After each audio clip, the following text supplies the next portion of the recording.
अनुषा, मैं समझ सकता हूँ कि तुम इस वक्त वहाज की वजह से बहुत टेंशन में हो। प्लीज खुद को संभालो, तुम्हारी कंडीशन ऐसी नहीं है कि तुम टेंशन लो। अशर, मैं वहाज के साथ साथ खाला के लिए भी बहुत अपसेट हूँ। वहाज के इस्लामाबाद जाने के बाद वो बिल्कुल अकेली पड़ गई हैं। और अम्मी बता रही थी कि वो बीमार भी रहने लगी हैं। अब क्या कर सकते हैं, थोड़ा वक्त लगेगा लेकिन वो खुद को संभाल लेंगे। आई नो उनकी फैमिली इस वक्त क्राइसिस से गुजर रही है, लेकिन वक्त सबसे बड़ा मरहम है जो गहरे से गहरी चोट को भी भर देता है।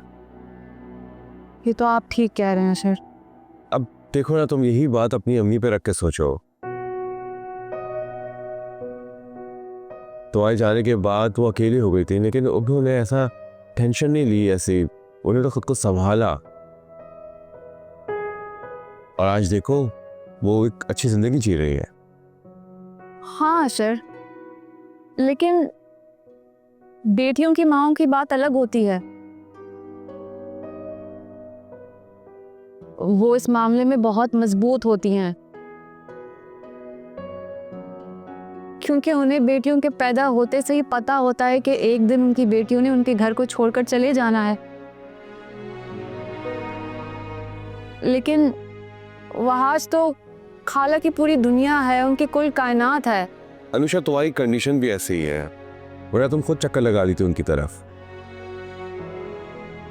तुम एक काम क्यों नहीं करती हो, आंटी को कुछ दिनों के लिए अपने पास बुला लो। ये बात तो अम्मी ने भी उनसे कही थी कि खाला उनकी तरफ आ जाए, लेकिन खाला ने मना कर दिया, ये कहकर के फारूक अंकल अकेले पड़ जाएंगे। वहाज का दुख उन्हें भी बहुत भारी पड़ा है अशर, वो भी बिल्कुल टूट से गए हैं। हाँ, मेरी फारूक अंकल से मुलाकात हुई थी, चारे बहुत खामोश खामोश से थे, और जब वहाज की बात निकली तो उनकी आंखों में आंसू थे, मैं समझ सकता हूँ। और चेहरे से भी काफी उदास लग रहे थे। अशर, ऐसा क्यों होता है कि एक हंसते खेलते बसे हुए घर को कभी कभी नजर लग जाती है। मर्द के जज्बात और गुस्सा हमेशा मामलात को बिगाड़ देते हैं। अगर वहाज अपने आप पे काबू रखता, खुद पर कंट्रोल करता, तो आई थिंक ये सब कुछ नहीं होता।